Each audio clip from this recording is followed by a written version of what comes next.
اس حوالے سے میں نے خطرہ مول لیتے ہوئے کسی نہ کسی اعلیٰ ترین حکام بالا تک اب تک کی حاصل شدہ معلومات کی روشنی میں آپ دوست کی ہنگامی ضرورت کا پیغام پہنچایا ہے کہ کل شام میں نے بازار سے بغیر نمبروں کا ایک نفیس سا چشمہ خرید کر رکھ لیا ہے، جسے بوقت ضرورت آنکھوں پر چڑھانے سے میری شکل میں خاصی تبدیلی آ جاتی ہے۔ ان میں سے بہت سے اسی مخصوص طبقے سے تعلق رکھتے ہیں جو اپنی شبینہ سرگرمیوں کے بعد اب گویا ڈیوٹی ختم کر کے یہاں پیٹ بھرنے آئے ہیں۔ بظاہر تو اس کمپارٹمنٹ میں کوئی قابل تشویش مسافر دکھائی نہیں دے رہا، میرا مطلب ہے پولیس یا فوج کا کوئی اہلکار۔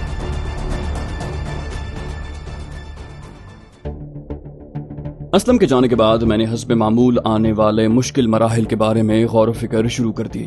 اس نے تو اپنی طرف سے بہت اچھا مشورہ دیا تھا کہ بھٹنڈا اتر کر 100 میل کا فاصلہ مسافر بس کے ذریعے طے کر کے پٹیالہ چلا جاؤں، لیکن مجھے بخوبی علم تھا کہ بھٹنڈا میں میرے کارناموں کی وجہ سے وہاں میرے کتنے پرستار موجود ہیں۔ درجنوں لوگ میری شکل پہچانتے تھے، جن میں دونوں سردار گھرانوں سے لے کر پولیس اہلکاروں تک سب میری شکل پہچانتے تھے۔ وہ قصبہ بآسانی میرے گلے کا پھندا بن سکتا تھا۔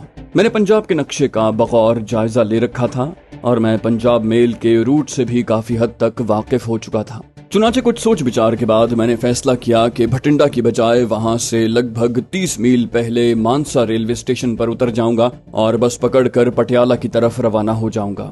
ہو سکتا ہے فاصلہ کچھ طویل ہو جائے، لیکن بھٹنڈا میں منڈلاتے خطرات کے مقابلے میں یہ زحمت مجھے گوارا ہے۔ اس فیصلے پر پہنچنے کے بعد میں نے پنجاب میں اپنی نئی شناخت کے حوالے سے اپنے لیے جزویات طے کی اور باقی معاملات سے حسب موقع اور حسب معاملہ نمٹنے کا فیصلہ کیا۔ تاہم ایک مسئلے کا میں باوجود کوشش کے حل تلاش کرنے میں ناکام رہا، وہ یہ کہ اگر میں اپنی خواہش اور ارادے کے مطابق کسی نہ کسی طرح مٹھو سنگھ کی قید میں موجود تینوں کشمیری لڑکیوں کو آزاد کروانے میں کامیاب ہو بھی گیا تو انہیں کہاں لے کر جاؤں گا؟ موجودہ صورتحال میں وہ بہرحال ہندوستانی شہری ہیں، ایسے میں پاکستان لے جانے کے لیے انہیں سرحد کیسے عبور کرواؤں گا؟ اگر انہیں اناتھ آشرم سے زبردستی فرار کرواؤں گا تو پولیس بھی پیچھے پڑ جائے گی، ایسے میں انہیں اس ملک میں کیسے پوشیدہ رکھ پاؤں گا؟ ان سوالات کا کوئی شافی جواب نہ ملنے پر میں نے اس معاملے کو بھی حالات پر چھوڑ دیا۔ میں نے باقی دن گھر تک محدود رہ کر گزارنے اور صرف کھانے کے لیے گھر سے نکلنے کا فیصلہ کیا، لیکن دوسرے دن کی شام ہی اسلم ایک بار پھر میرے گھر پہنچ گیا۔ میری آنکھوں میں سوال دیکھ کر اس نے کہا، بھائی افتخار صاحب آپ سے ایک اور ملاقات کرنا چاہتے ہیں، کل صبح تیار رہنا۔ میں نے کہا ٹھیک ہے۔ اس بار انہوں نے ملاقات کو نگران نظروں سے بچانے کے لیے کون سا انوکھا طریقہ سوچا ہے؟ میری بات سن کر اسلم نے قہقہہ لگایا، بولا، بھائی وہی طریقہ جو دلی میں اختر صاحب نے تم سے ایک ملاقات کے لیے کامیابی سے آزمایا تھا۔ کل جمعہ ہے، جامع مسجد میں ان کے ساتھ نماز جمعہ ادا کریں اور اسی دوران آپس میں باتیں کر لیں۔ یہ شہر کی سب سے بڑی اور قدیم مسجد ہے، جہاں جمعے کے دن پاؤں دھرنے کو جگہ نہیں ہوتی۔ افتخار صاحب اکثر جمعے کی نماز وہیں ادا کرتے ہیں اور ان کے نگران 1.5-2 گھنٹے کی چھٹی مناتے ہیں۔ میں نے ذہن پر زور ڈالتے ہوئے کہا، یاد آیا، میں نے ابا جان کے ساتھ وہاں ایک بار نماز پڑھی تھی۔ یہ تو وہیں کہیں ہے نا جہاں سے ہم نے سونے کے سکے خریدے تھے؟ اسلم نے اس بات میں سر ہلا کر کہا، ہاں، جوہری بازار وہاں سے قریب ہی ہے، تم تیار رہنا، میں تمہیں لینے آؤں گا۔ میں نے کہا، بھیا اس جگہ کا میرے گھر سے 1.25 میل کا فاصلہ بھی نہیں ہے، آپ زحمت نہ کریں، میں خود پہنچ جاؤں گا۔ آپ مسجد میں ان سے ملاقات کا مقام بتا دیں، میں ان سے مل لوں گا۔ اس نے کہا، چلو ٹھیک ہے، تم نماز سے لگ بھگ آدھے گھنٹے پہلے وضو خانے سے دائیں طرف والے برآمدے میں دیوار کے ساتھ بیٹھ جانا، وہ وہاں پہنچ جائیں گے، اس کے بعد وہ جیسے کہیں اس پر عمل کرنا۔ میں نے کہا ٹھیک ہے، مجھے یاد ہے وہ تو بہت بڑی مسجد ہے، ہزاروں نمازی ایک ساتھ بارگاہ الہی میں سربسجود ہو سکتے ہیں۔ اس نے میری تائید کی، بولا، ہاں، جامع مسجد دلی جیسی تاریخی تو نہیں، لیکن پھر بھی 150 سال سے بھی زیادہ قدیم ہے، اس کا رقبہ بھی کم از کم 8-10 کنال تو ضرور ہوگا۔ اچھا، پرسوں تیار رہنا، میں تمہیں ٹرین پر سوار کروانے کے لیے آؤں گا۔ میں نے اسے منع کرنے کی کوشش کی، لیکن وہ بضد رہا۔ بالآخر میں نے اس کی بات مان لی۔ اس کے جانے کے بعد میں ایک بار پھر پٹیالہ میں درپیش ممکنہ حالات کے بارے میں خیالات کے گھوڑے دوڑاتا رہا۔ اگلے روز میں نے غسل کر کے نیا جوڑا پہنا اور مقررہ وقت سے 40 منٹ پہلے ہی گھر سے نکل گیا اور گنجان آباد گلی کوچوں اور بازاروں میں ٹہلتا ہوا اپنے اندازے کے مطابق جامع مسجد کی طرف روانہ ہوا اور حلیے سے مسلمان دکھائی دینے والے ایک دکاندار سے رہنمائی حاصل کر کے بآسانی منزل پر پہنچ گیا۔ اس وقت تک مسجد میں زیادہ ہجوم نہیں تھا۔ میں نے وضو کیا اور دائیں طرف والے برآمدے میں دیوار کے پاس بیٹھ کر تسبیح اور درود شریف پڑھنے لگا۔ لگ بھگ 15 منٹ کے بعد ایک صاحب نے میرے پاس سے گزرتے ہوئے دھیرے سے کھنکارا۔ میں بغیر دیکھے پہچان گیا۔ افتخار صاحب کے 20-25 قدم آگے بڑھنے کے بعد میں بھی اپنی جگہ سے اٹھا اور ان کے پیچھے پیچھے چلنے لگا۔ وہ پہلو کے دروازے سے نکلے اور احاطے میں آگے بڑھتے ہوئے عقبی دروازے سے باہر نکل گئے۔ میں نے دیکھا کہ سامنے سڑک پر اسلم اپنی ٹیکسی لیے کھڑا ہے۔ افتخار صاحب ٹیکسی کی عقبی نشست پر جا بیٹھے۔ میں نے بھی ان کے ساتھ والی سیٹ سنبھال لی۔ اس کے ساتھ ہی اسلم نے ٹیکسی چلا دی۔ افتخار صاحب نے گرم جوشی سے میرا خیر مقدم کیا، تاہم وہ خاصے سنجیدہ دکھائی دے رہے تھے۔ چھوٹے بھائی، شارلٹ جھیل کے کنارے گزشتہ ملاقات میں تمہاری اداسی اور مایوسی نے مجھے اتنا دکھی اور مضطرب کیا کہ میں نے فیصلہ کیا ہے کہ حکام بالا کو قائل کرنے کے لیے اپنی طرف سے کوئی کسر نہیں چھوڑوں گا۔ اس حوالے سے میں نے خطرہ مول لیتے ہوئے کسی نہ کسی اعلیٰ ترین حکام بالا تک اب تک کی حاصل شدہ معلومات کی روشنی میں آبدوز کی ہنگامی ضرورت کا پیغام پہنچایا ہے۔ یہ ایک قطعی غیر رسمی رابطہ تھا۔ خوش قسمتی سے پیغام وصول کرنے والوں نے ساری صورتحال بلا تاخیر ایڈمرل افضل رحمان خان تک پہنچا دی۔ میں نے ان سے کچھ سوال کرنے کے لیے پر امید نظروں سے ان کی طرف دیکھنے پر اکتفا کیا۔ انہوں نے بات آگے بڑھائی، بولے، ایڈمرل صاحب نے بھی ان معلومات کی اہمیت اور اس سنہری موقع سے فائدہ اٹھانے کی ضرورت کا اعتراف کیا ہے۔ ان کا کہنا ہے کہ وہ امریکہ سے کم از کم ایک جدید آبدوز بہت جلد موصول ہونے کے حوالے سے بے حد پر امید ہیں، اور یہ اطلاع موصول ہونے کے بعد وہ اس آبدوز کو جلد از جلد حاصل کرنے کے لیے اپنی کوششیں مزید تیز کر رہے ہیں۔ اب دعا ہی کی جا سکتی ہے کہ سال کے آخری مہینے سے پہلے وہ آبدوز ہمیں مل جائے۔ افتخار صاحب نے جو کچھ بتایا اسے میں دل کے بہلانے کی ایک کوشش سے زیادہ کیا سمجھتا۔ انہیں خود بھی اس کا اندازہ تھا، چنانچہ انہوں نے موضوع بدلتے ہوئے کہا، اور یار، تم نے پٹیالہ میں جو کچھ کرنے کے ارادے بتائے ہیں وہ ہیں تو قابل عمل لیکن خطرناک بھی ہیں، جبکہ تمہیں اپنے منصوبے کو عملی جامہ پہنانے کے لیے کافی رقم کی ضرورت بھی پڑ سکتی ہے، لہٰذا تم یہ اپنے پاس رکھو۔ مجھے ان کے ہاتھوں میں بڑے نوٹوں کی ایک موٹی سی گڈی نظر آئی۔ اس مہم کے اخراجات کے نام پر مجھے وہ بھاری رقم قبول کرنا پڑی۔ اسلم نے انہیں پٹیالہ میں منائے جانے والے سکھوں کے مذہبی تہوار کے بارے میں بتایا تو حسب توقع انہوں نے بھی اسے عمدہ موقع قرار دیا۔ البتہ بطور سکھ میری شناخت کے حوالے سے تذبذب ظاہر کیا اور بہت سے سوال کرنے کے بعد کچھ مطمئن ہوئے، تاہم انہوں نے مجھے حد درجے احتیاط سے کام لینے کی ہدایت کی۔ اچانک انہوں نے وہ سوال پوچھ لیا جس نے مجھے مسلسل بے کل کر رکھا تھا۔ بولے، بھیا، تم جو کچھ کرنا چاہتے ہو اللہ کرے اس میں تمہیں مکمل کامیابی مل جائے، لیکن یہ تو بتاؤ کہ ان بچیوں کو آزاد کروانے کے بعد تم انہیں کہاں لے کر جاؤ گے؟ کوئی محفوظ پناہ گاہ ہے تمہارے ذہن میں؟ میں نے مردہ لہجے میں کہا، جناب فی الحال تو میں کچھ نہیں کہہ سکتا، شاید اللہ تعالیٰ کوئی راہ سجھا دے۔ افتخار صاحب نے میری بات غور سے سنی اور پھر کچھ سوچ کر کہا، یہ واقعی پیچیدہ مسئلہ ہے۔ میرے ذہن میں ایک تجویز ہے، لیکن اس پر عمل اسی وقت ممکن ہے جب ان بچیوں کے اصل وطن کا پتہ لگ سکے۔ اچھا یہ بتاؤ، کیا تمہارے اس کشمیری دوست سے رابطے کی کوئی صورت ہے جس کے ساتھ تم دلی اور پنجاب میں مار کے مارتے رہے ہو؟ میں نے چونک کر کہا، ظہیر شیخ؟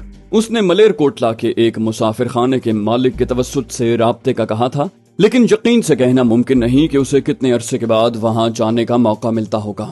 وہ بیچارہ تو خود ایک مفرور کی زندگی گزار رہا ہے۔ آخری بار وہ اسلحے کی کھیپ کشتواڑ لے جانے کے لیے روانہ ہوا تھا، اللہ جانے وہ اپنی منزل پر پہنچ پایا ہوگا یا نہیں۔ افتخار صاحب نے کہا، پھر بھی کچھ نہ کچھ امید تو ہے۔ ایسا کریں، آپ پٹیالہ جا کر پہلے اپنے لیے کوئی ٹھکانہ ڈھونڈیں، اس کے بعد ملیر کوٹلا جا کر مسافر خانے کے مالک کو پیغام دیں کہ اگر ظہیر ان سے رابطہ کرے تو اسے فوراً پٹیالہ میں آپ سے رابطہ کرنے کو کہیں۔ اس کے بعد پٹیالہ واپس آ کر اپنی مہم پر لگ جائیں۔ اگر ظہیر شیخ سے تمہارا رابطہ ہو جائے تو ان بچیوں کو ان کے بچے کچے اہل خانہ تک پہنچانے کا کوئی راستہ نکل سکتا ہے۔ وہ اس حوالے سے مجھے جزیات سمجھاتے رہے۔ بالآخر میں نے ان کی تجویز پر عمل کرنے کی حامی بھر لی۔ انہوں نے مجھے مشورہ دیا کہ کوئی ہنگامی صورتحال درپیش ہونے پر میں دلی جا کر اختر خان صاحب سے رابطہ کر سکتا ہوں۔ میں نے ان کے مشورے پر عمل کرنے کا وعدہ کیا۔ ان کی ہدایت پر اسلم نے ہمیں ایک بار پھر جامع مسجد کے عقبی دروازے پر لے جا کر اتار دیا۔ ہم دونوں انجان بن کر مسجد میں داخل ہوئے اور جمعے کی نماز ادا کر کے اپنے اپنے ٹھکانوں پر پہنچ گئے۔ جس روز مجھے پنجاب میل کے ذریعے روانہ ہونا تھا، اسلم صبح ٹھیک 6 بجے میرے گھر کے دروازے پر موجود تھا۔